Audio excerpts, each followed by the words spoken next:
Here's an excerpt from the book, which is published on helkionguild.org. From winter and summer, we remain unknown to ourselves. This is Shaun's book. We amble through years and centuries without recognizing the nature of culture. We had a sense for balance once when we turned with the seasons, when we were integrated in world.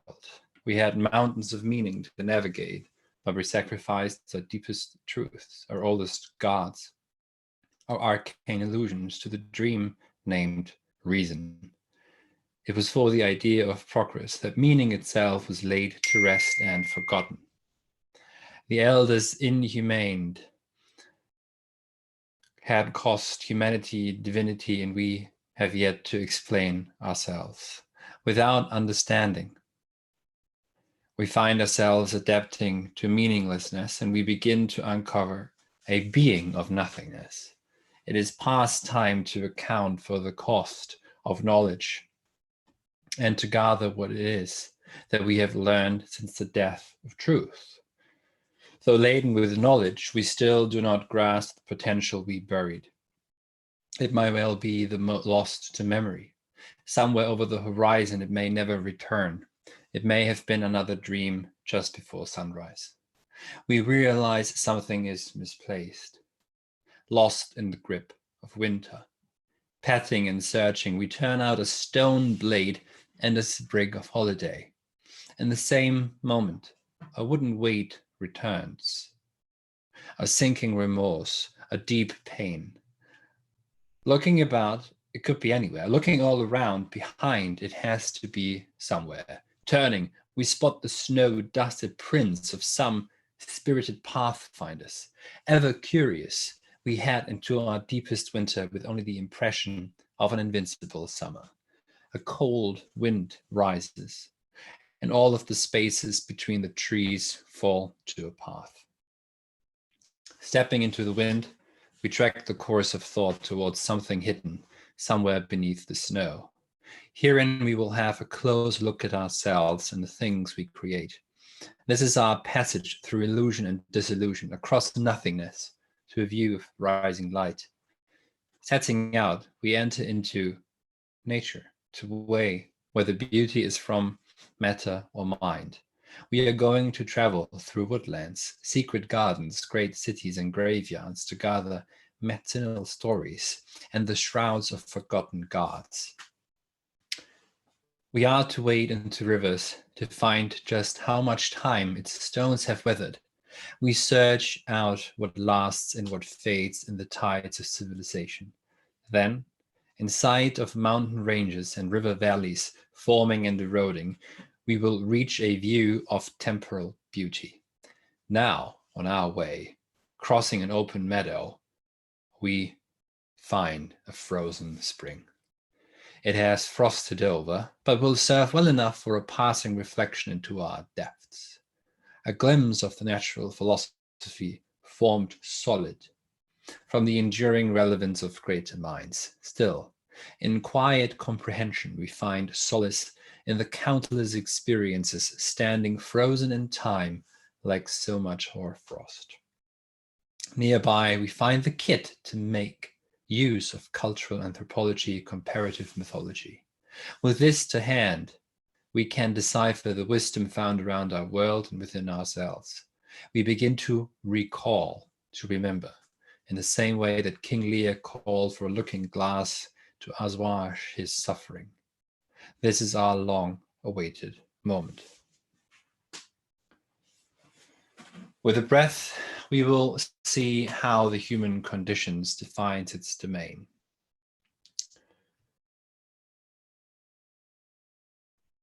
And the outcomes that ensue.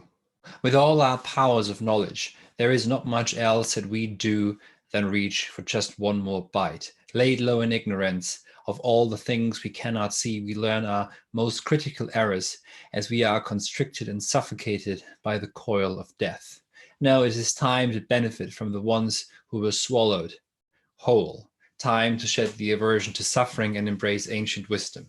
Time to face our great and terrible potential embodied in the rise and ruin of worlds.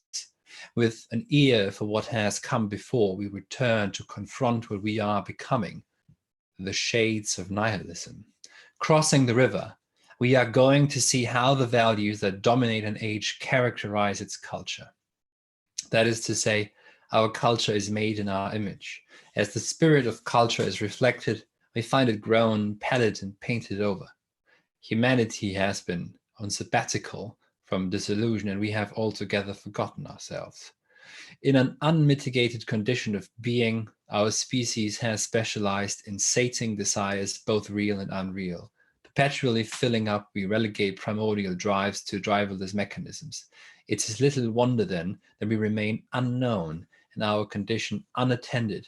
The symbols and icons that we scattered held some key insights on hard truths. It may be that a mind that loses its key is characteristic of a type. So this is an excerpt from Shaun's book, Winter and Summer, from the introduction, We Remain Unknown to Ourselves. And I'm going to let him into the Zoom meeting now to discuss the book. There should be a link down there where you can get the book on Amazon. And if you're outside the US, you might have to just type in your country, amazon.co.uk or amazon.de, and then you can find a copy there. So I think he's here. Let's see. Admitting. There he is. Going to let him into the meeting now to discuss the book. There should be a link there. On we're live. Get the book on Amazon. And if you're outside the US, you might have to just type in Shaun, your country, Amazon. Shaun, can you hear me? Are you, Shaun? There. In the background, turn off the YouTube stream, please. Turn it off. Yep, check. Okay, so we're live. How are you? Well, thank you. How about yourself? Well, thank you. So someone's already said that was powerful. So it's live, it's all live. So you have to be very careful what we say. No, I'm kidding. So I was just reading your introduction, parts of it. I was catching that, and here we're going to connect some folks from another platform on here to join us on the Classical Philosophy YouTube channel. Yeah, we're running live, and we're about to get started talking about this book.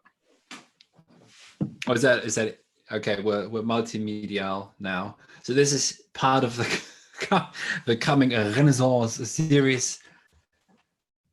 Your book's out finally now, Winter and Summer. How long have you been writing it? How long was the writing process?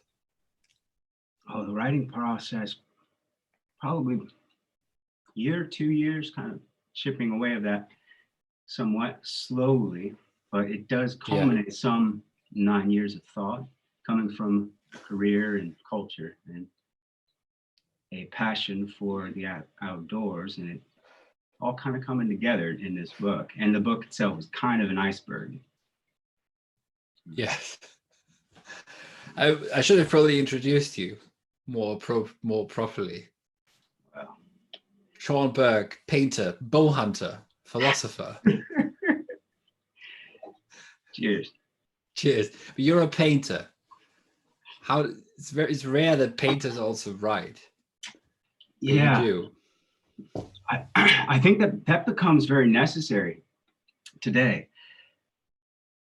When you study at some of these top shelf schools, they make a distinction between mimesis and diegesis, whether we're learning from mimicking something visual representation, or the narrative explanations and dialogues that inform a work, right? So there's a heavy emphasis on studying, well, particularly critical theory in master's programs for the capital A fine artists. And when one has some reluctance to engage with that programming from the Frankfurt School, one explores their own valuation across culture. So where I'm coming from is a path or a history of examining what I value as the greatest paintings or sculpture across our history, that's helped to inform my point of view in starting out, going deep into history from an inherent affinity for paintings from the Renaissance is already a situation where you've got a fish out of water at a school where contemporary culture is focused on deconstruction, right? Nihilism. And further back from the Renaissance, where that was the rebirth from values in antiquity, that really spurred me to go a little bit further in understanding some of the roots of our civilization. So, the work is the book is fairly short but compact, and that's influenced by how condensed an aphorism might be, where it allows a reader to unpack it themselves, to discover what it means for themselves. Yeah, I read it because I helped a bit with editing, I guess, and it was like reading a meditation. Really, it's got its own ring. I don't know how to put it. It's got its own pull to it, its own rhythm. It's very rhythmic, the book, actually. It's a good rhythm to it. Thank you. So yeah, it's been out for a week now. Mm-hmm. And I think there's a Kindle version, and also you just showed the paperback. Yeah. Paperback version as well. Can you just ask, basic questions? Beautiful, isn't it? Why is it winter and summer? The oldest among the wise powers, as one ancient culture remembers. So for Scandinavian myth, that's remembered in the Elder Edda, as Odin speaks to Vafthrudnir. And the work itself actually kind of mirrors something of some dialogue with so many passages from some of the heavy hitter in philosophy. So it is called winter and summer because that speaks very directly to where we're at today, and in the most immediate and the most timeless sense. At its core, winter refers to this age of nihilism, overcoming the disillusion and disenchantment of this age that has shaped the world as it is today. And this is towards a view to the sweetness of summer, towards overcoming that long night with vitality and joy and all of the wonderful warmth that summer brings. So it's multivalent in that way. And we might speak about it philosophically or mythologically or psychologically, but they all have these entry points that I think would be engaging for readers. Yeah. And I think that was one of the things about the book that's striking when I read it, is how broad the reading is for it. It's anything from Nordic myth to Kant to Aristotle and Nietzsche, and your own art, I guess, interwoven into it also. How does it reflect how you paint, or what you paint, or what you're trying to paint or articulate with painting? Yeah. So the written work became necessary to unburden a picture from packing too much. At the same time, the representational paintings, one of which just behind here, has all of the same philosophy, psychology, and mythology embedded in it.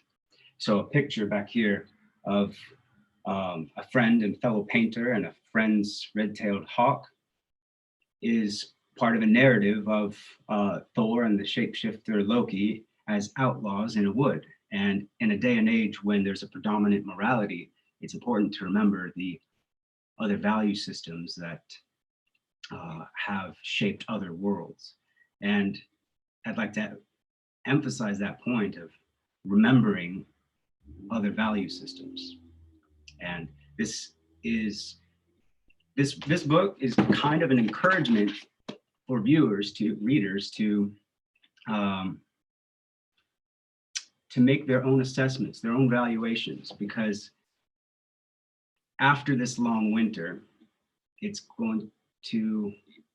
world's going to need autonomous integrity, right? Responsibility of an individual.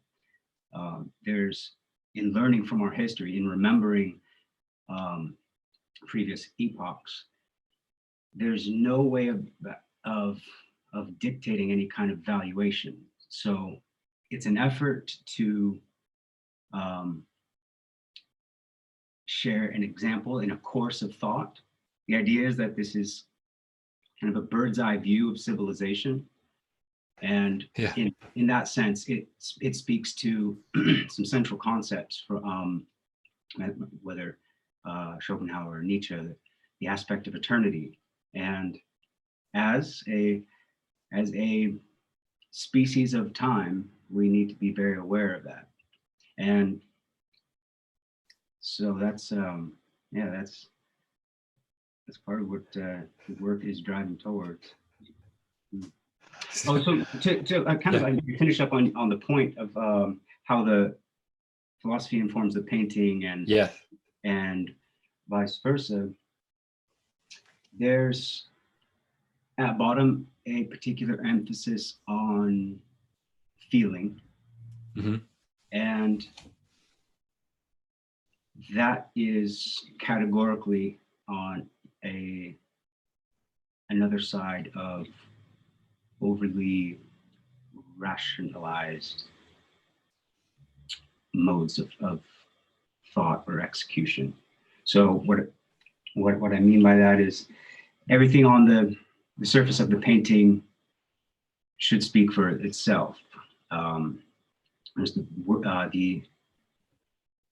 some of the feeling behind the words written might be unpacked and interpreted themselves. All of it centers around my interest in uncovering the values from our deepest histories, oldest memories, and it becomes necessary to dig a little bit deeper to enrich ourselves as we go forward. You spoke last time we spoke.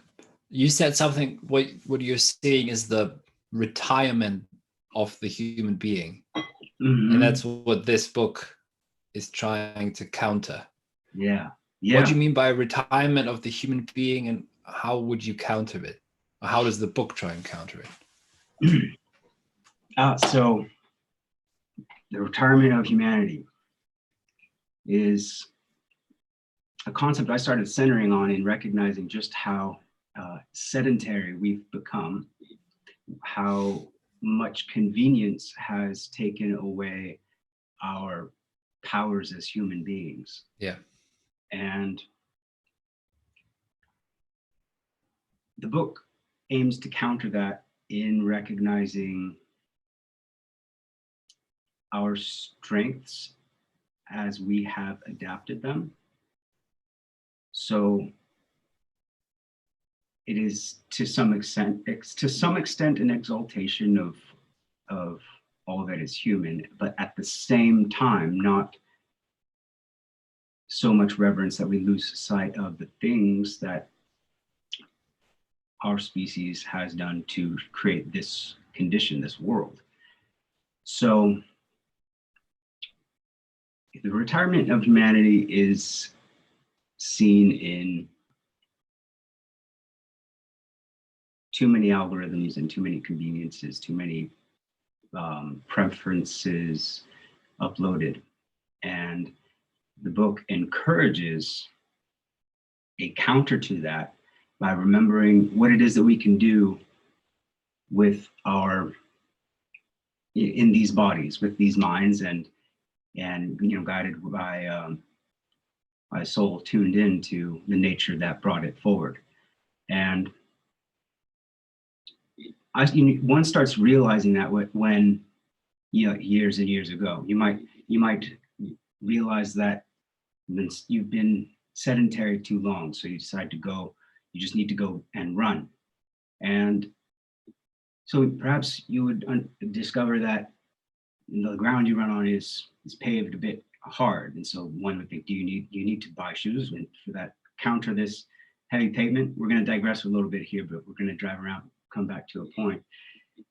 You might discover you've got natural shock absorbers depending on how you use your foot and how you use your body.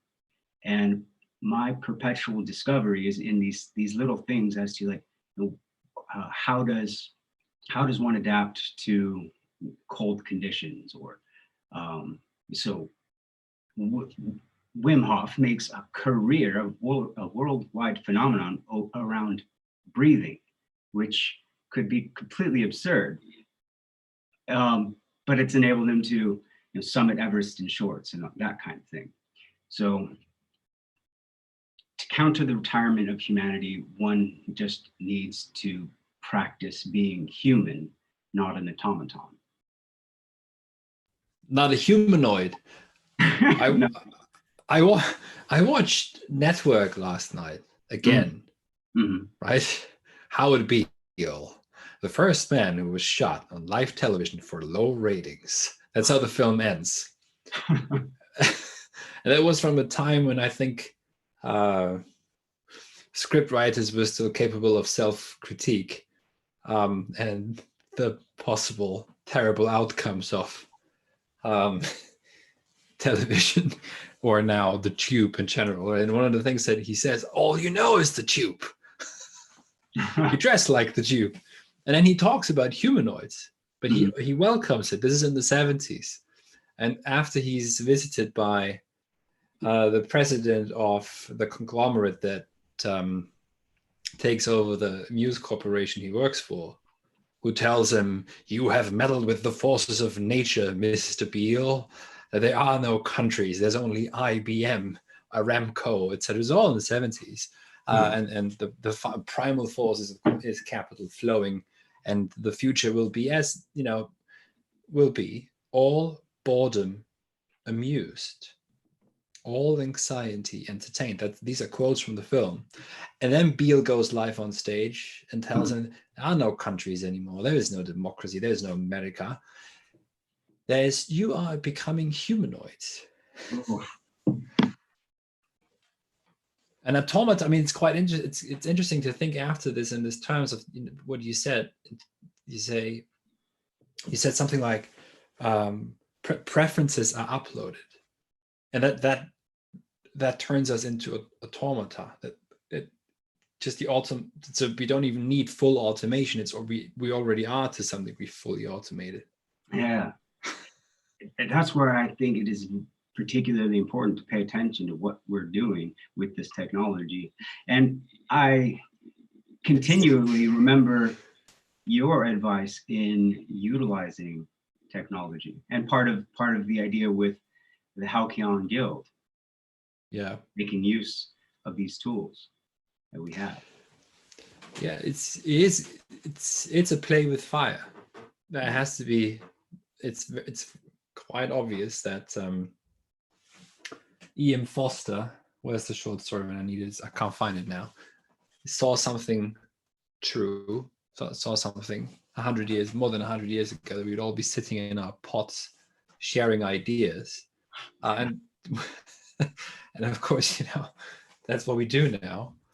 But then again, it's if it translates into an actual, I think it has to translate into deed, and not just affectivity, not just being affected by ideas, but if it translates into deeds and not new, but maybe rearranged modes of being that are reminiscent, mindful of that being human is a task and not just a fact, then perhaps we're not letting ourselves be overpowered by these technologies.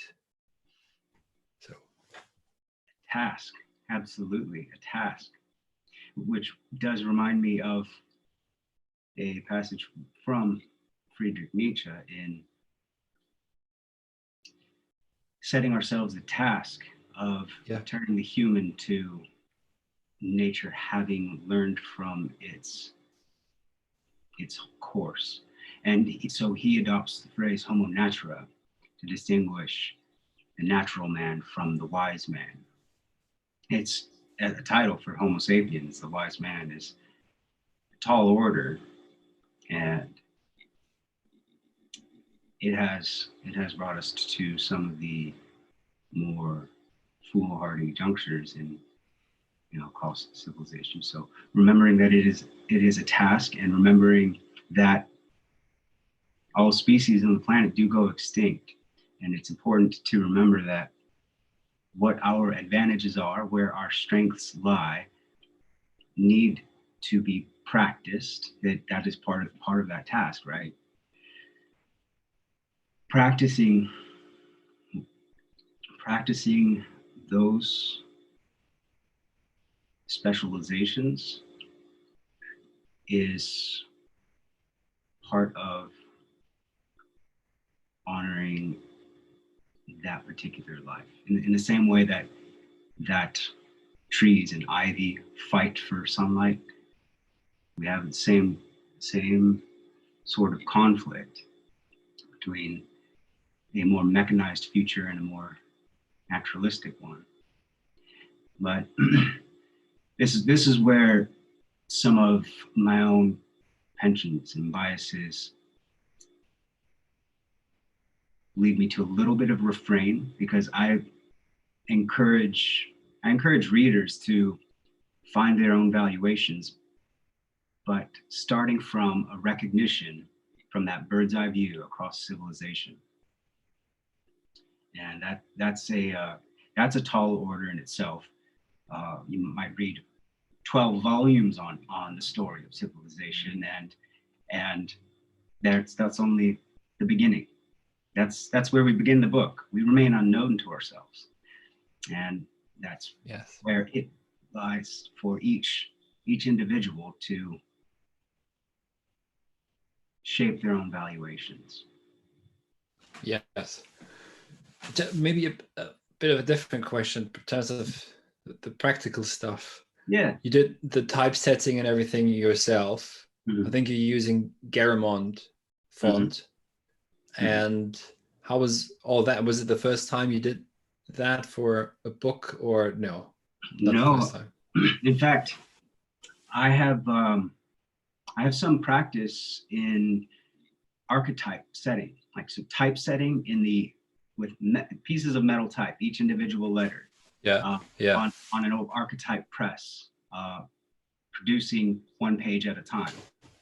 At one time I had rendered a portrait of Neanderthal in a kind of an ASCII picture. If you're familiar with ASCII art from the internet, I used the genome that was sequenced of Neanderthal to create a profile portrait of the extinct species of human, and I printed that on an archetype press. That was part of my entry into typesetting and some of the design things that I had learned at such a highfalutin school. So for those who might be interested in that kind of process, right? You start out with any old manuscript and any kind of word processing thing, right? Here's actually here's the manuscript scribbled over that's written in blood, and a phrase of mighty and beautiful, where I was key to keep that at the forefront. So you produce your text in any word processor, go through your editing process with the generous support of kind-hearted souls who will weed through so many concepts being wrangled together. And then from there, you go into a typesetting program. It might be like InDesign. That's the one I had used to lay out all of the pages. And that becomes a task in itself, obviously, but we have come through the same format as Oxford University Press. And so our type is set at 10.25 and using Garamond, going through the same sequence of our title and credits page and dedication and table of contents. And in setting all this type, you're just trying to bear in mind the readability from one page to another. You want to have on average 60 characters to a line. That's going to be the most readable. And so for those who are familiar with type and laying out books, there's one thing that I didn't fuss with too much, and that was on purpose for what's referred to as widows and orphans. So with the text itself, you might find a straggling word, just a single lone word, and that there would be that would be your the straggling characters or words would be your widows and orphans at the last line. Sometimes that's kind of intentional. So the typesetting is its own process with producing the book, and then designing a cover, right? The cover then's also done in design. It features a painting from a colleague, a Norwegian painter, Christopher Radler. And this mountain is a particularly significant one to Scandinavian culture. Stettend, it is the Anvil Mountain. And there's a whole lot to unpack from that in itself. So that became a very significant representation that I wanted to have on the cover. And here we have our Halcyon Guild first publication. I'm very proud to be a part of the endeavors with the guild members, and I'm very excited for the upcoming books. Actually, can't wait. Should be more, hopefully. Yeah. Is there anything else I can answer for like setting type? No, I think for typesetting, it's good. I was just remember just something what Heidegger said about technological tools, so not about Gestell and framing, but just about the things, as you would say, all these things. He says in a short text, which is Gelassenheit, Releasement, which is a speech in honor of Konradin Kreutzer, of the Kreutzer Sonate. He was also from Meßkirch, from his hometown. Heidegger says, we have to say yes and no simultaneously to technological tools. It's simultaneously, at once, gleichzeitig, at the same time. So we let them into our houses, but you can almost say we don't let them into our homes, not into our midst. So we have to allow them in, because to demonize technological tools is itself it's not appropriate for reasons we don't need to get into. But it's with too short-sighted. Actually, we could almost say with Heidegger, if we try to willfully destroy the technological world, that's what makes it stronger, and is the will of technology itself. It's almost a bit like a Schopenhauerian notion, right, about overcoming the will. Is overcome by not willing anymore. So maybe he's a crypto-Buddhist after all, I don't know. But we have to say yes and no at once, at the same time. And that would get that, he thinks, could release us to some degree. But I think what you see there also is that, what people call transhumanism, or they call themselves transhumanism or posthumanism, which is even a step further, which is wants to get rid of the human being technologically. And that's the book, or the entire philosophy behind it. Maybe even also your paintings and your way of living are not in opposition to it, but a remembrance or a reminder of something else. Remembrance. Remembrance, yes. Yeah. Subtitle, after all, isn't it? Yeah. Of the book. subtitle of the book is A Memory of Nature and Culture. And the book really reads like an extended memory. And, and as I said, has this rhythm, this pull to it, a meditative ring almost. It's got a certain melody, perhaps. Melody, not ring, melody to it. I'm reminded of Heidegger leading us to the thought of poetry being the bedrock of being. And in a parallel to that is memory as the wellspring of consciousness. And I'm in accord with what you had shared in some of your reading, and the importance of memory and how we build upon that. And what, in the same way that the only counter to willing is not willing, and packed into the dualism of life and death, obviously. Where I was just going in my head. I was going somewhere with this. So it'll come back to me. Yes, but it's striking, for example, when reciting or memory. There's a book by Arthur Cronman on the meaning of that the humanities should be teaching the meaning of life, which they no longer do. And he says being able to memorize or have good memory, remembering, reciting the classics, for example, that is character itself. That's a quote from him.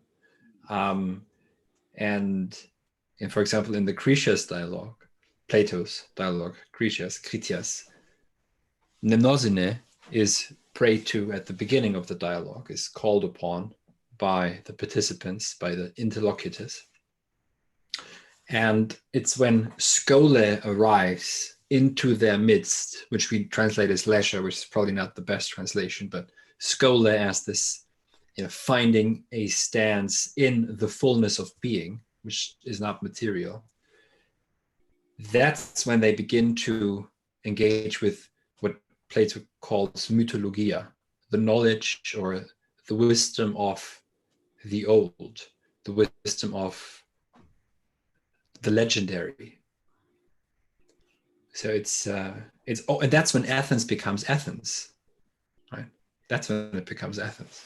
And every nation is built on a fiction, and you're very right to point out how the construction of legends, and as they become myths and religions, that provides a framework and a structure from which a whole society, a whole civilization can be built around. And that has an importance both on the individual level and on the state level. Yeah. Probably why it's worth paying attention to what stories that we are telling in this day and age, why it's important to recognize the nihilism and the will to nothingness in literature and cinema these days. So it's critical that the young folk pay attention to that, make that distinction, because there's a whole lot of self-abnegation that's propagated, and that's not going to do the human being a whole lot of good. Yeah, one of the things that we point attention to in the book in regards to self-abnegation is the vortex of that Socrates is and Christ follows up on. And that sets the stage for a world content with not willing, not choosing. And in the same way that we might address free will by reframing the question of strong or weak wills, it's not easy. it's not easy because we have algorithms all around us that are going to help to reflect our choices, our clicks, our likes, our preferences, our the things we've ordered, what you might like to order. Also, check out this book. If you like reading, now let me tell you. Okay, we're going to take a commercial break here. Now, sorry, the commercial break. Yes. Yeah. Okay, so you like reading. You've read some Kant and Hegel, right? But you really took a liking to Nietzsche and Heidegger, didn't you? Well, let me tell you what. Naturalists, you read Emerson, Muir, and Thoreau, you're going to get a real kick out of this book. I tell you, it is $8.99 Kindle version. I recommend you get the paperback. It's $14.99. Here's the thing. Listen up, folks. The paperback. Yeah, but you don't have to look. But here's the thing, to speak like you American folk. The thing is with the cave, the story of the cave is you find the exit. If you do, you step back into the cave, and the only way out is to get deeper into the cave. So we need to. Heidegger never speaks of overcoming technology, for example. Heidegger speaks of getting over, or verwinden is a weird word because you can't really translate it. It's like overturning. Verwinden, overturning from within. See, yeah, enjoy that pipe. And yeah, so overturning from within. And because that's, I think, in line with what he says about saying yes and no to technological tools. Because, where do you make the cut? Are we also the Amish 1851? That's it. That's the most technology we can handle. Or is it's maybe about a bit something else? But I wanted to read actually from the introduction again. One gregarious creature raises its head from the food arcade, nodding around, affirming that the taste of progress is good. But it is time to map out what we mean to become. All of us navigate. All of us contribute to culture. All of us shape its character. Heartened on our way, an ancient fragment reminds us that character is fate. A frozen soul reminds us that we carry the power of ever-living fire, Heraclitus. Further on into the woods, and the snow begins to fall heavier than the day before. The cold seeps in to take the warmth of our blood. It is getting colder. It is this ice reaching into bones that snatches us up to our senses. This is the season of ending and beginning. It is the challenge to return from nothing, a challenge of our own making. This is where we make use of timeless lessons and adapt to the conditions. This is where we set our will and take up thunderstones. We strike fire in the heart of winter. We breathe out with the soul of summer. I'm particularly glad with that passage. Isn't that? Yeah, you should be. Yeah. I want to breathe out with the soul of summer. Like nothing else. Yes. So go on. That becomes really immediate when you're starting a fire in a very snowy winter. Damp wood crumbles to the touch. Yeah. And you start to correlate some of the heat that you're generating with the breath that you're breathing, and then the interconnectivity between these elements. So a breath of wind then becomes, bellows the embers to raise a fire, to heat us up, and then to melt snow to create water, and from that to grow from the earth, stronger from that. And native cultures, primitive Aboriginal peoples, often get dismissed as being just an old platitude. And there's so much to unpack with all of these, and you can take them as a monism, or any way you want to unpack it. It's going to help to guide one towards another insight. And breathing out with the soul of summer, when everyone is facing a long hibernation in these caves of ours, is all the more important, all the more vital, all the more necessary. Yeah. Sitting in our pots, Yeah. hexagonal pots, being affected by ideas. It's strange though, because it will spark more interest in philosophy, for example, this time. Just necessarily will do.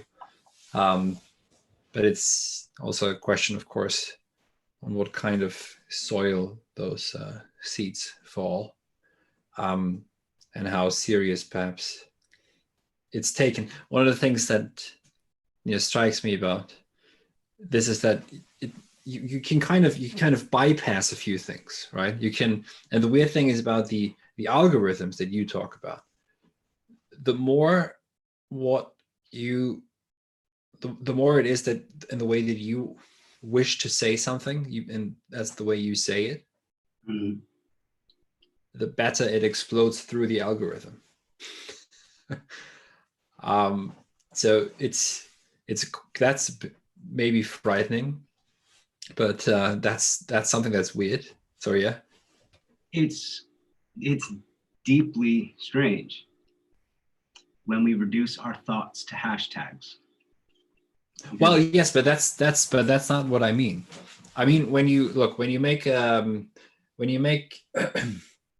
video, say, and you don't follow this is the new trending topic, I should speak about Kant's metaphysics of morals. No, but it's something that has to be said in a certain way, and it's weird that these videos usually they actually fare better. You're not following trends at all, but just something that's said in a, I don't like the word authentic, everything's authentic, right?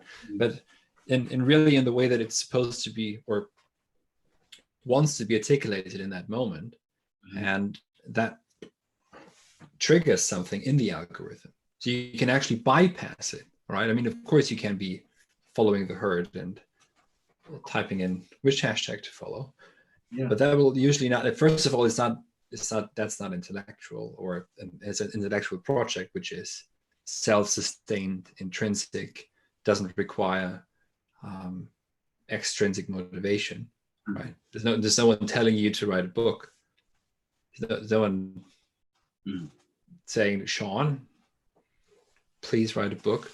There's no one telling me to sit here and make videos or teach courses. It's something that for some reason I'd like to do. And yes, and the other weird thing about this is then, you can get across something that's not allowed within the halls of academia, which is to take philosophy seriously. And I couldn't agree more wholeheartedly between where you're coming from in academia with philosophy and where I've come from in academia with painting. There are doors that are shut to things that are a little bit more rich than they're prepared for. In responding to your point as to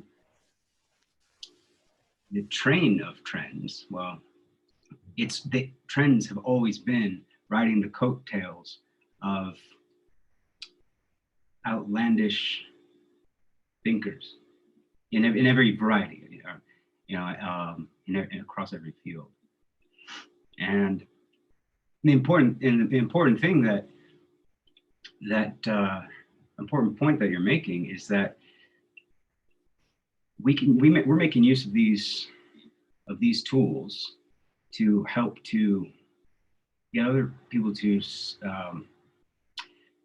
the merits of taking their tasks upon themselves. Because you're right, no one asked you to put in so much time into teaching others and reaching across this interconnected world. And some of my apprehensions when it comes to using technology are mitigated when I look a little bit deeper into nature and see it, whether it's interconnected roots of trees in a forest or fungi, and how interwoven all that is within that very rich soil. So I'm always continuing to explore where it is that these instincts lead me. And that has to be unfettered from some of the cultural institutions that have their own agendas. And they themselves get caught up in their own mechanisms of deploying their curriculums. Yeah. Okay, I'll read it again, because this was a conversation on Shaun's book, Winter and Summer, which is out now. I'll say it again. We strike fire in the heart of winter. We breathe out with the soul of summer. So we say summer's coming, not winter's coming. just to make that pop cultural reference, which is a great example of nihilism that you pointed out, that so much nihilism is going around in television. And it was a very nihilistic story. But yes, so I'd like to thank you very much for taking the time, and pleasure as always. For the people who don't know, Shaun and I met almost 4 years ago on a private island outside of Venice. Where else would one meet these days? Yes, it was a very interesting gathering of thinkers and artists, and Shaun and I spent the entire weekend talking and walking, and perhaps also drinking sometimes. And I shall hope that we once again actually don't have an interface between us when we meet again. And I would encourage everyone listening to get a hand on a copy of his book. It's not just aesthetically pleasing to look at.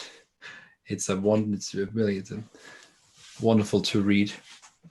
And yes, so thank you, Shaun. If there's anything you'd like to add, please speak now. Well, that's about it, Johannes. It's certainly towards encouraging everyone to become their highest self for the sake of a brighter tomorrow. And there's 1,000 different ways to get there. And I hope that the written work, it encourages folks towards that end. Perfect. Wonderful. Thank you so much. I'm encouraged now. That's good. All right. Thanks, Shaun. Thank you. Have a wonderful. Your Sunday's only just beginning, really. Mine's already come to an end. So I'll see you very soon. All right. Good night, goodbye. Thank you very much. Thank you, my friend. Bye.